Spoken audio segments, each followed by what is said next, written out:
Welcome to మన chef. నేను మీ మాధవిని. మామిడికాయల season వచ్చేసింది కదండి. మామిడికాయలతోటి రకరకాల రెసిపీస్ తయారు చేస్తూ ఉంటాం కదా మనం. ఈ రోజు నేను మీకు మామిడికాయలతోటి మామిడికాయల రోటి కారం ఎలా తయారు చేయాలో చూపిస్తానండి. దీన్నే బండ పచ్చడి అంటారు. అంటే మామిడికాయలు బండ పచ్చడి అంటారు, అలాగే మామిడికాయ పచ్చడి అంటారు, రకరకాలుగా పిలుస్తారండి. మేమైతే మామిడికాయ రోటి కారం అంటాము. టేస్ట్ మటుకు సూపర్ గా ఉంటుంది. నిజంగా వేడి వేడి అన్నంలో కొద్దిగా నెయ్యి వేసుకొని పచ్చడి వేసుకొని తింటే ఈ మామిడికాయ ముక్కలు పంటి కింద తగులుతూ పుల్ల పుల్లగా భలే ఉంటుంది టేస్ట్. వింటేనే నోరు ఊరిపోతుందండి.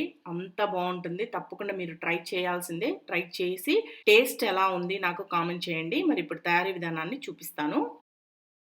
ఫస్ట్ ఇలా ఒక 2 మామిడికాయలు తీసుకోండి. మామిడికాయల్ని శుభ్రంగా కడిగి తడి లేకుండా బాగా తుడుచుకోండి. ఈ మామిడికాయలు కూడా కొద్దిగా పుల్లగా ఉంటే మీకు పచ్చడి మంచి రుచిగా ఉంటుందండి. పచ్చడి మామిడికాయలు దొరుకుతాయి కదా, అలాంటి మామిడికాయలు తీసుకోండి. ఇప్పుడు ఈ మామిడికాయల పైన ఉన్న ఈ తొక్క మొత్తం తీసేస్తున్నాను నేను. మేమైతే మామిడికాయ పైన ఉన్న ఈ తొక్క మొత్తం తీసేసి ముక్కలుగా కట్ చేసుకుంటామండి. మీకు ఇలా ఇష్టం లేదు అనుకుంటే ఈ తొక్కతో సహా వేసుకోవచ్చు. ఇలా 2 మామిడికాయల్ని తొక్క తీసుకొని పక్కన పెట్టుకోండి. ఇప్పుడు ఈ మామిడికాయల్ని ఇలా ముక్కలుగా కట్ చేసుకోండి. కాస్త చిన్న ముక్కలుగా వచ్చేటట్లు కట్ చేసుకోండి. లోపల ఈ ముట్టె తప్ప మిగతాది మొత్తం కట్ చేయండి. చాకుతోటి ఇలా తీసేసుకున్నారంటే మీకు ఈజీగా వచ్చేస్తుంది మొత్తం. ఈ మామిడికాయని ఈ విధంగా కట్ చేసుకోవాలి. ఈ ముట్టెని తీసి పక్కన పెట్టేసుకొని మనం ముందుగా కట్ చేసి పెట్టుకున్న ఈ మామిడికాయ ముక్కల్ని ఇలా చిన్న చిన్న ముక్కలుగా కట్ చేసుకోండి. 2 మామిడికాయల్ని ఇదే విధంగా ఇలా ముక్కలుగా కట్ చేసుకొని పక్కన పెట్టుకోండి. ఇప్పుడు ప్యాన్ వేడి చేసుకొని దీంట్లో 1 టీ స్పూన్ మెంతులు, 1 టీ స్పూన్ ఆవాలు వేసుకొని రెండు కలిపి ఫ్లేమ్ ని సిమ్ లో పెట్టుకొని మాడకుండా దోరగా వేగనివ్వండి. చూడండి, మెంతులు బాగా వేగాయి అంటే మీకు ఈ విధంగా కొద్దిగా కలర్ మారతాయి. ఇలా వేగిన తర్వాత స్టవ్ ఆఫ్ చేసేసి వీటిల్ని ఇలా శుభ్రంగా కడిగి పెట్టుకున్న రోట్లో వేసుకొని మెత్తటి పౌడర్ లాగా దంచుకోండి. ఈ రోలు కూడా తడి లేకుండా చూసుకోండి. తడి ఉంటే మనకి పచ్చడి పాడైపోతుందండి. ఇలా తడి లేకుండా మామిడికాయలు శుభ్రంగా కడిగి నీట్ గా ఆరపెట్టుకొని అలాగే రోట్లో దంచుకునేటప్పుడు కూడా రోలు తడి లేకుండా చేసుకున్నారంటే పచ్చడి మీకు ఒక 3-4 రోజుల వరకు నిలువ ఉంటుంది. బాగుంటుంది టేస్ట్. ఎందుకంటే మామిడికాయ ముక్కలు మనకి మగ్గాలి కదా, మగ్గి మంచి టేస్టీగా ఉంటుంది. అందుకని ఎక్కడ తడి లేకుండా చూసుకోండి. అలాగే ఒకవేళ మీ దగ్గర రోలు లేదు అనుకోండి, మిక్సీ జార్ లో వేసుకోండి. ఇలా మెత్తటి పొడిలాగా దంచుకున్న తర్వాత దీంట్లో మనం ముందుగా కట్ చేసి పెట్టుకున్న మామిడికాయ ముక్కలు వేసుకోండి. మామిడికాయ ముక్కలు కూడా వేసుకున్న తర్వాత దీంట్లోనే కారం వేసుకోవాలి. కారం ఒక 2 టేబుల్ స్పూన్ల దాకా వేసుకుంటున్నాను.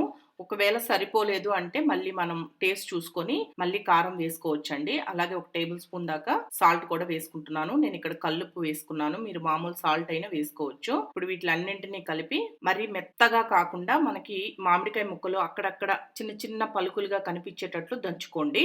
ఒకవేళ మీరు మిక్సీ జార్ లో వేసుకోవాలి అనుకుంటే ఈ మామిడికాయ ముక్కలు, ఉప్పు, కారం అన్ని వేసేసుకున్న తర్వాత రివర్స్ తిప్పండి. రివర్స్ తిప్పితే మీకు పర్ఫెక్ట్ గా వస్తుంది. లేకపోతే మరి మెత్తటి పేస్ట్ లాగా అయిపోతుందండి. అలా అయితే టేస్ట్ అస్సలు బాగుండదు.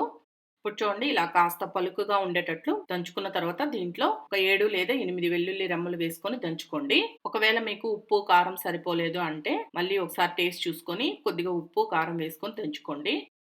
ఇప్పుడు చూడండి, ఈ విధంగా దంచుకోవాలి. మరి మెత్తటి పేస్ట్ లాగా దంచుకోమాకండి. ఇలా దంచుకున్న తర్వాత ఈ మామిడికాయ కారం మొత్తాన్ని ఏదైనా గిన్నెలోకి తీసుకొని పక్కన పెట్టుకోండి.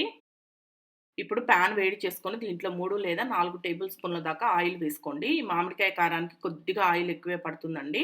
మీకు ఆయిల్ అంత వద్దు అనుకుంటే తగ్గించుకోండి. ఈ ఆయిల్ వేడెక్కిన తర్వాత దీంట్లో పోపు దినుసులు వేసుకోండి. ఆవాలు, జీలకర్ర, శనగపప్పు, మినపప్పు అన్ని కలిపి 1 టేబుల్ స్పూన్ దాకా వేసుకున్నాను. ఈ ఆవాలు చిటపటలాడిన దాకా వేయించుకోండి. ఈ ఆవాలు వేగిన తర్వాత దీంట్లో ఒక చిటికెడు ఇంగువ వేసుకొని కలుపుకోండి. ఈ ఇంగువ వేసుకోవడం వల్ల ఆ ఇంగువ ఫ్లేవర్ తోటి పచ్చడి మంచి రుచిగా ఉంటుంది. దీంట్లోనే 3 ఎండుమిర్చిని తుంచుకొని వేసుకొని కలుపుకోండి.